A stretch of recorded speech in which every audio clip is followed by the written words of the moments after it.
Hello friends, जय माता दी। कैसे हैं आप सब दोस्तों। कार्तिक पूर्णिमा का दिन और महीने भर से चलने वाले जो कार्तिक स्नान था, इसकी पुनराहुति का समय आ गया है।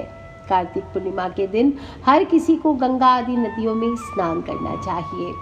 विशेष रूप से कहा जाता है गंगा और गंडक के संगम में स्नान करने का पुण्य बहुत ही महत्वपूर्ण है इस दिन, और सबसे अधिक महत्व राजस्थान के पुष्कर जिले में स्नान करना माना गया है। स्नान के बाद या स्नान के समय आप ओम नमो भगवते वासुदेवाय, ओम नमो भगवते वासुदेवाय इसका ज़्यादा से ज़्यादा जप करिए। ओम नमो नारायणाय आदि मंत्रों से आपको जप करना चाहिए और विष्णु सहस्त्र नाम का जाप कीजिए। विष्णु भगवान का षोडशोपचार पूजन इस दिन कीजिए, ये बहुत महत्वपूर्ण होता है।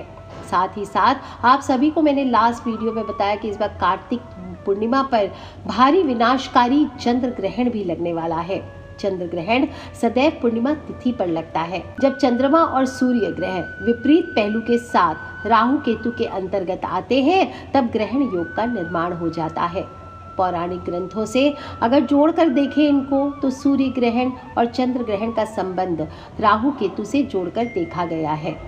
इसके पीछे एक बहुत ही प्रचलित पौराणिक कथा है, जिसके अनुसार स्वर भानु नाम का एक राक्षस हुआ करता था, जिसने क्षीर सागर मंथन के पश्चात मोहिनी रूप भगवान श्री कृष्ण से छल करते हुए कुछ बूंदे अमृत पान की। इस दौरान वो असुरों की जगह देवताओं की कतार में लग गया, परंतु उसके गले से अभी अमृत नीचे गया ही नहीं था। इतने में ही सूर्य देव और चंद्र देव ने उसका भेद भगवान विष्णु के सामने खोल दिया, जिसके परिणाम स्वरूप श्री मोहिनी अवतार धारण किए हुए भगवान श्री हरि विष्णु क्रोधित हो गए और अपने सुदर्शन चक्र से स्वर भानु पर प्रहार किया।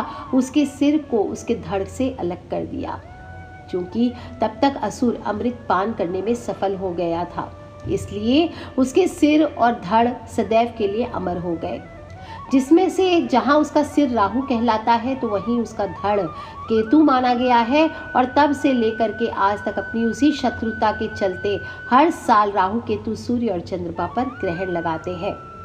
और इस साल चंद्र ग्रहण पर बहुत सारे विश्व में विनाशकारी योग बन रहे हैं। देव दिवाली पर 8 नवंबर को साल का दूसरा पूर्ण चंद्र ग्रहण लगने जा रहा है। 15 दिनों में दूसरा ग्रहण है जो दिखाई देने वाला है, दृश्यमान होने वाला है। इसके बाद सीधा आप 2025 में देख सकेंगे। दिवाली के समय आपको सभी को याद होगा कि दिवाली पर भी ग्रहण लगा था, इसलिए एक दिन पहले हम सब ने दिवाली मनाई। और देव दिवाली पर भी आपको ये चंद्र ग्रहण लगने से 15 दिन में 2 बार इतने भारी ग्रहण के योग बन रहा है। और इससे पहले कहा जाता है महाभारत काल में ऐसा हुआ था। एक पक्ष के भीतर 2 ग्रहण का होना विश्व के लिए समस्त रूप से अशुभ माना गया है। दशहरे पर बारिश आई थी और इसके बाद 2 ग्रहण एक साथ। कहा जाता है कि जिस दिन श्री कृष्ण भगवान की द्वारिका नगरी पानी में डूब गई थी, उस दिन भी सूर्य ग्रहण था। और बहुत सारी महाभारत काल में जयद्रथ वध हुआ था, उस दौरान भी सूर्य ग्रहण था। बहुत सारे ये जो ग्रहण आ रहा है, इसकी वजह से, एक पक्ष में 2 ग्रहण की वजह से पूरी पृथ्वी पर नकारात्मक शक्तियाँ बहुत ज़ोर से आक्रामक हो सकती हैं। प्राकृतिक आपदाएं आ सकती हैं, मौसम में बदलाव आ सकते हैं, भूकंप आ सकते हैं, आतंकी घटनाएं हो सकती है, तेज हवा के साथ आंधी, लैंडस्लाइड्स ये बढ़ सकते हैं। देश में तनाव और डर का माहौल रहेगा, सीमाओं पर तनाव बढ़ सकता है। विशेष रूप से चाइना की ओर से भारत को बहुत ज़ोर से परेशानियों का सामना करना पड़ सकता है। और सिर्फ मनुष्य ही नहीं, पृथ्वी पर रहने वाले जीव जंतु भी ग्रहण की चपेट में आएंगे।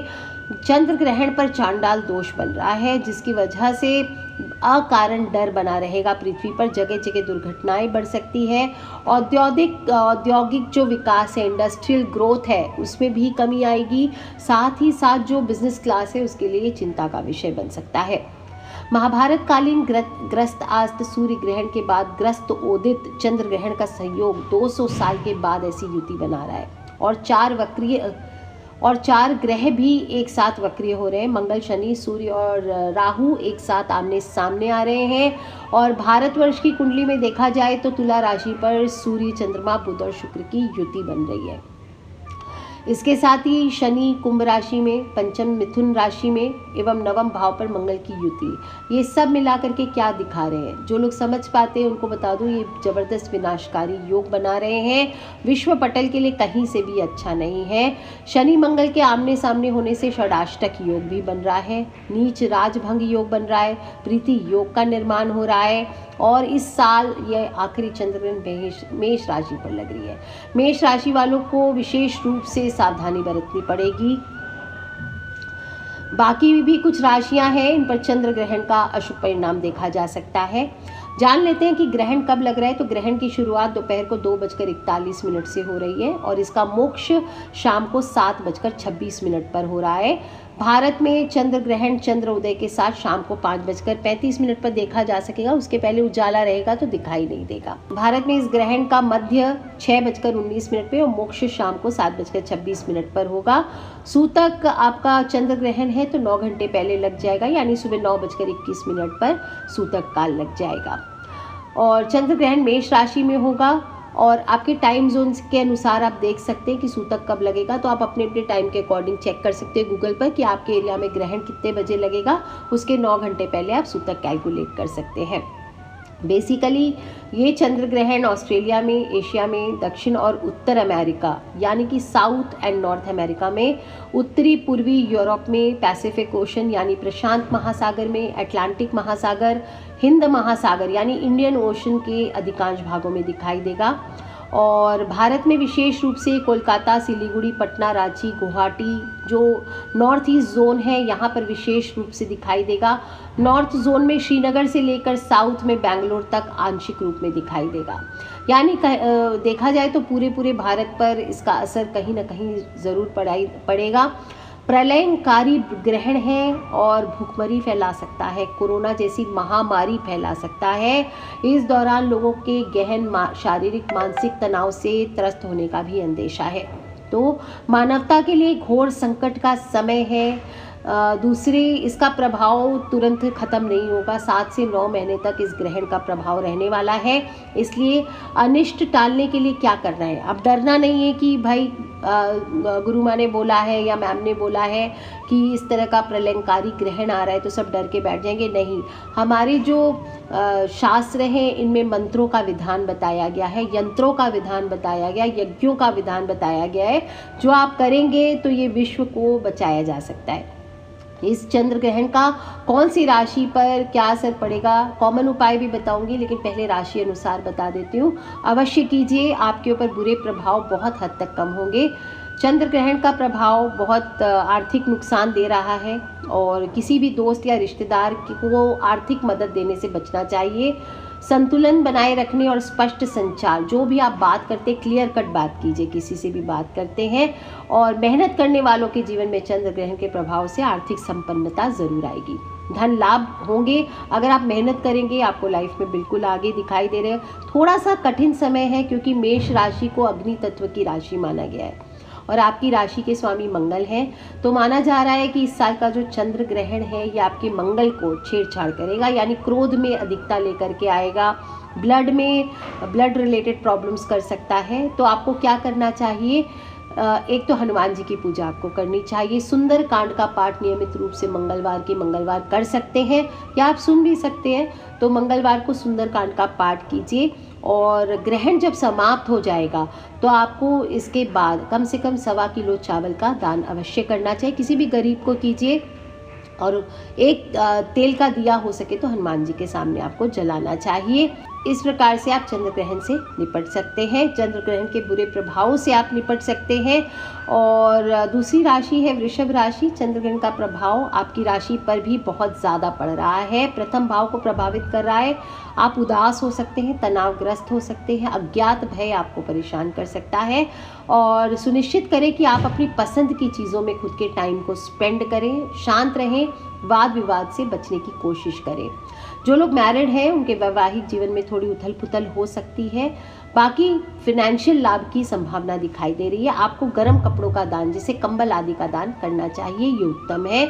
परिवार वालों के साथ मतभेद हो सकता है, तो क्या करना है, आपको भगवान शिव का, भोलेनाथ का ज़्यादा से ज़्यादा जप कीजिए। महामृत्युंजय मंत्र आता है तो पढ़ते रहिए, जब इच्छा हो तब महामृत्युंजय मंत्र आप करें। ओम त्र्यंबकम यजामहे सुगंधिम पुष्टिवर्धनम उर्वारुकमेव बंधनान् मृत्योर्मुक्षीमामृतात्। इस प्रकार से जप करते रहे। ओम होम जूम सह लगातार नहीं पढ़ सकते तो अपने घर में म्यूजिक सिस्टम पर इस मंत्र को बजाएं। तीसरी राशि है मिथुन राशि। आपके सोते समय आपको बेचैनी का सामना करना पड़ सकता है। अप्रत्याशित खर्चों में वृद्धि हो सकती है, आपके मासिक बजट को प्रभावित करेगा। ग्रहण काल में आपको बाहर निकलने से बचना चाहिए, दुर्घटना की संभावना है। और चंद्र ग्रहण शुभ संकेत दे रहा है वैसे तो, बस सावधानी रखनी है आपको। खर्चे आपके अधिक बढ़ा सकता है आर्थिक पक्ष, लेकिन फिर भी आपका मजबूत करके रखेगा।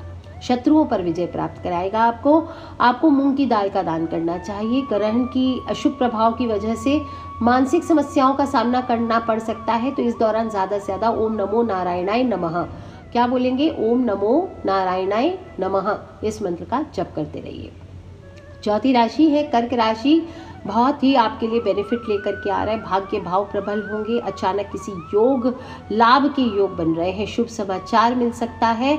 लेकिन अपने जो सामाजिक जीवन है इसमें आपको नकारात्मकता झेलनी पड़ सकती है। सोशल लाइफ में किसी से लड़ाई झगड़ा ना करें, दोस्तों के साथ वाद विवाद ना करें, अपने भावनाओं को कंट्रोल में रखें। ओवर इमोशनल होने से आपको बचना चाहिए।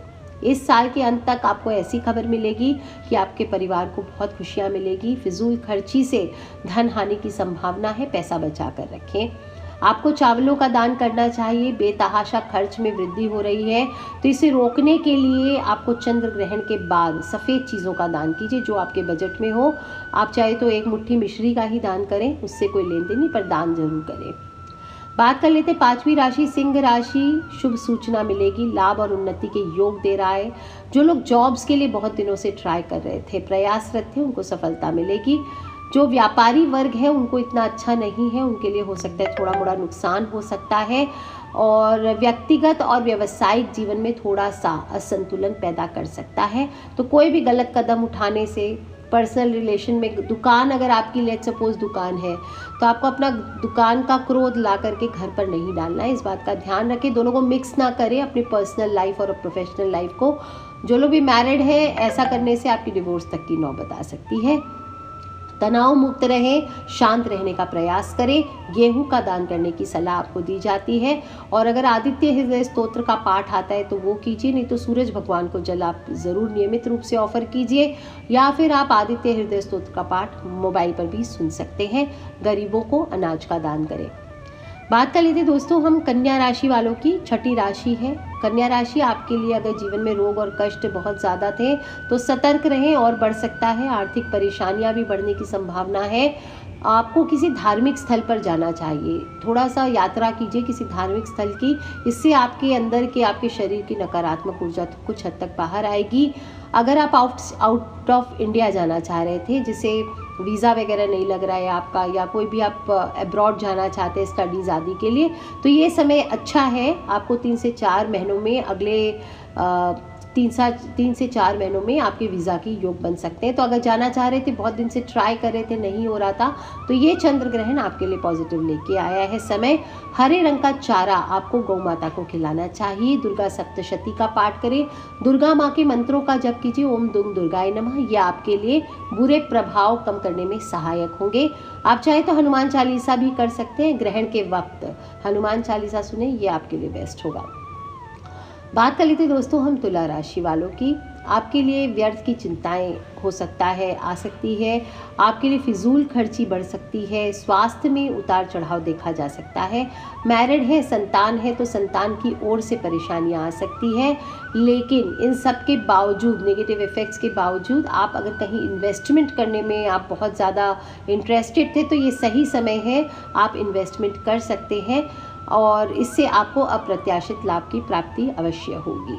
आपको क्या करना है, एक और बात है, आपको गाड़ी चलाते समय सावधानी रखनी है थोड़ी। ऐसा नहीं कि डरना नहीं है, सावधानी पूर्वक गाड़ी चलाएं, ये अच्छा रहेगा आपके लिए। और कार्तिक पूर्णिमा के दिन आपको गरीबों और ज़रूरतमंद लोगों को भोजन का दान करना चाहिए। बीज मंत्र देती हूँ आपको, ओम क्रीम कालिकाय स्वाहा। ओम क्रीम कालिकाय स्वाहा, इस मंत्र का लगातार जप कीजिए, ये आपको अच्छे फल देगा। बात कर लेते हैं हम वृश्चिक राशि वालों की आपके वैवाहिक जीवन के ऊपर बहुत ज़्यादा असर करता दिखाई दे रहा है। अगर आप मैरिड हैं या कोई सीरियस रिलेशन में हैं तो ये आपके लिए प्रॉब्लमैटिक समय हो सकता है। यहाँ तक कि आपके अगर कोई बिजनेस पार्टनर है, जहाँ पर भी पार्टनर हो, चाहे पर्सनल लाइफ में या प्रोफेशनल लाइफ में, पार्टनरशिप का जहाँ भी काम है वहाँ पे गड़बड़ होती दिखाई दे रही है। कहीं कहीं पे परिवार भी टूट सकते हैं, तो सावधान रहें, ओवर इमोशनल होने से बचें, ज़्यादा स्ट्रिक्ट होने से बचें और अपने वाणी पर नियंत्रण रखें, वाद विवाद ना करें क्योंकि ये आपके स्वास्थ्य को भी हानि पहुंचाएगा। और फिजूल खर्ची पर ध्यान देने की आवश्यकता है। परिवार में भी वाद विवाद के संकेत दिखाई दे रहे हैं, तो बेटर है ये जो आने वाला समय है बिना बात का लड़ाई झगड़ा लेकर के आ रहे हैं तो आप चुप रहें। आपको चाहिए गुड़ और चने का दान करें और हनुमान चालीसा का पाठ नियमित रूप से करते रहें। बात कर लेते हैं हम धनु राशि की। 9वीं राशि है और अगर आपको बता दूं, आपके लिए नौकरी के लिए, आपके बिजनेस के लिए, आपके व्यवसाय के लिए बहुत ही अच्छा समय है। अभी तक जो आप बार बार फेलियर्स का सामना कर रहे थे, तो ये समय है कि आप लंबे समय के इंतज़ार के बाद आपको थोड़ा सा एक मोटिवेशन मिल सकता है। एक स्टेपिंग स्टोन जैसा समय कहा जा सकता है। बहुत स्ट्रॉन्ग तो नहीं कहूँगी, पर हाँ स्टेपिंग स्टोन जैसा समय है। थोड़ा एक कदम आप जीवन में आगे बढ़ सकते हैं, लेकिन धन हानि के ज़बरदस्ती योग बन रहे हैं। अपच की समस्या का सामना करना पड़ सकता है, पेट की समस्या हो सकती है। संतुलित आहार करें, ये बहुत आपके लिए इम्पॉर्टेंट है। विरोधियों से सावधान रहें क्योंकि शत्रु के भाव में ग्रहण लग रहा है, तो शत्रु प्रबल हो जाएंगे, आपके गुप्त शत्रु हो जाएंगे, दोस्त के रूप में शत्रु हो सकते हैं। और जो लोग भी मैरिड हैं या सीरियस रिलेशन में हैं, उनके रिलेशन में जीवन साथी से कष्ट प्राप्त हो सकता है। इसलिए बहुत आपको हिदायत दी जाती है कि अपनी वाणी पर नियंत्रण रखें, वाद विवाद से आपको बचना चाहिए। और आप इस तरह से अगर अच्छे से रहेंगे तो आपके शत्रु अपने आप परास्त हो जाएंगे। गरम खाने की चीज़ें जैसे बाजरा आदि, आप गेहूं की जगह बाजरा अपने भोजन में शामिल करें, ये बहुत अच्छा है। हनुमान चालीसा नियमित रूप से करते रहिए, विशेष रूप से ग्रहण के दौरान कीजिए, ये आपके लिए सर्वश्रेष्ठ है। दोस्तों बात कर लेते हैं मेरी राशि यानी कि मकर राशि की। तो मकर राशि आपको मैं बता दूं कि बहुत ही अच्छा समय आ रहा है। नेम फेम यश मान सम्मान में वृद्धि के संकेत मिल रहे हैं, लेकिन जो लोग भी सट्टेबाजी करते हैं, शेयर बाजार खेलते हैं, उन्हें सावधान रहना चाहिए। कोई भी रिस्क वाला इन्वेस्टमेंट नहीं करना है, नहीं तो आर्थिक नुकसान हो जाएगा। और थोड़ा आराम करें, खेलना हुआ कोई भी आपका मनपसंद खेल खेलें या बागबानी करें, यह आपको मेंटली आराम देगा। जो लोग भी स्टूडेंट्स हैं इस राशि वाले, इनको विद्या के क्षेत्र में सफलता मिलती दिखाई दे रही है और अब्रॉड जाने के चांसेस आपके प्रबल हो रहे हैं। आप अपना करियर बाहर शुरू कर सकते हैं, देश के बाहर शुरू कर सकते हैं। आपके लिए कंबल का दान सर्वश्रेष्ठ बताया गया है। और ओम नमः शिवाय, ओम नमः शिवाय, ओम नमः शिवाय इसका ज़्यादा से ज़्यादा जप करें। बात कर लेते हैं हम 11वीं राशि यानी कुंभ राशि वालों की। कुंभ राशि वालों के लिए चंद्र ग्रहण कष्टदायी हो सकता है, माता की सेहत बिगड़ सकती है और बिना कारण के ही चिंता तनाव ये आप महसूस कर सकते हैं। सुनिश्चित करें कि आप अपने परिवार के साथ शांति से कुछ समय बिताएं। गायत्री मंत्र का आप ज़्यादा से ज़्यादा जप करें, सूर्य भगवान की पूजा करें, इससे आपको सकारात्मकता की प्राप्ति होगी। भूमि हो, वाहन हो, गाड़ी का, ज़मीन का, इसका लाभ आपको प्राप्त हो सकता है। व्यापार में उतार चढ़ाव बना रह सकता है, डिपेंड करता है आपका एटीट्यूड कैसा है। बाकी धन आगमन का आपके स्रोत बन रहे हैं। ग्रहण से जो बुरे प्रभाव थोड़े मोड़े आपको मिल रहे हैं, बहुत ज़्यादा तो नहीं मिल रहे पर थोड़े मोड़े मिल रहे हैं, तो आपको इसके लिए ग्रहण के बाद सफ़ेद चीज़ों का दान करना चाहिए। चाहे एक मुट्ठी चावल या एक मुट्ठी शक्कर का ही आप दान कीजिए, आपके साल के अंत तक सारी परेशानियां दूर हो जाएगी। काली उड़द की दाल का दान भी आपके लिए विशेष शुभ फलदायी है। शनि देव की उपासना करें, काली चीज़ों का दान करें। Last but not the least बात कर लेते हैं हम मीन राशि वालों की। तो मीन राशि वाले आपके लिए थोड़ी सी आत्मविश्वास, सेल्फ कॉन्फिडेंस में आपकी कमी आ सकती है, दबाव लग सकता है, पीयर प्रेशर थोड़ा ज़्यादा हो गया है। किसी भी यात्रा को करने से आपको बचना चाहिए। पारिवारिक जीवन में तनाव आता दिखाई दे रहा है। छोटे भाई बहनों से विवाद की स्थिति बन रही है। करीबी रिश्ते में खटास आ सकती है। कोर्ट कचहरी का मामला है तो उसमें विजय की प्राप्ति होगी। आपके लिए बेस्ट क्या है, हल्दी और बेसन की मिठाई दान कीजिए। हल्दी दान कर सकते हैं या फिर बेसन की मिठाई का दान कीजिए, ये बेस्ट है। और विष्णु सहस्त्र नाम का पाठ निरंतर सुनते रहे। बाकी सभी राशि वालों को चंद्रमा के मंत्रों का जप करना, ओम नमः शिवाय का ज़्यादा से ज़्यादा जप करना है। सभी राशि वाले आटा, चावल, चीनी, श्वेत वस्त्र, साबुत उड़द की दाल, सतनाज, काला तिल, काले वस्त्र ये दान कर सकते हैं। और सूतक काल के दौरान नवग्रह हुआ, गायत्री हुआ, महामृत्युंजय मंत्र हुआ, इनका जप कीजिए। आपको याद है तो दुर्गा चालीसा, विष्णु सहस्त्रनाम, श्रीमद् भगवद गीता, गजेंद्र मोक्ष आदि का पाठ कर सकते हैं। और ग्रहण वाले दिन सूतक काल की समाप्ति तक गर्भवती जो स्त्रियां हैं उनको विशेष सावधानी रखनी है। गर्भवती स्त्रियों को घर के अंदर ही रहना चाहिए, इससे ग्रहण के दुष्प्रभाव से बचा जा सकेगा, नकारात्मक प्रभाव नहीं पड़ेंगे, बच्चे को क्षति नहीं पहुंचेगी। एक नारियल अपने पास रख लीजिए, आंचल में सिक्का बांध लीजिए और उसको ग्रहण पूर्ण होने के बाद पानी में बहा देना चाहिए, ये ठीक रहता है। कोई भी धारदार चीज़ों को ना छुएं, किसी से लड़ाई झगड़ा करने से बचें। सूतक में भोजन नहीं बनाना चाहिए, इसलिए सभी लोग भोजन आदि ना करें सूतक काल से ही। बाकी नहीं रह सकते तो कम से कम ग्रहण काल में तो भोजन ना करें। और सूतक के दौरान आपको सभी भोजन में कुशा की घास या तुलसी पत्र डाल देना चाहिए। ग्रहण शुद्ध होने के बाद उस तुलसी पत्र या कुशा घास को हटाकर फिर स्नान करके शुद्ध वस्त्र धारण करने चाहिए।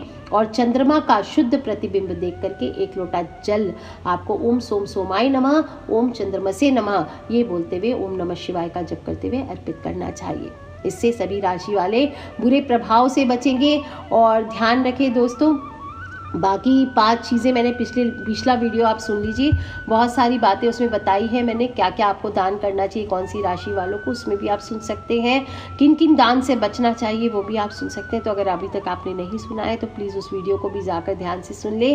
कोई बात रह गई हो तो आप मुझे वीडियो के नीचे लिख के अवश्य पूछ लें। अपने फ्रेंड्स, फैमिली, मम्मी पापा, भाई बहन, बच्चे सभी लोगों से इसे शेयर करना बिल्कुल ना भूलें। आज के लिए इतना ही दोस्तों, खिलखिलाते रहे, मुस्कुराते रहे।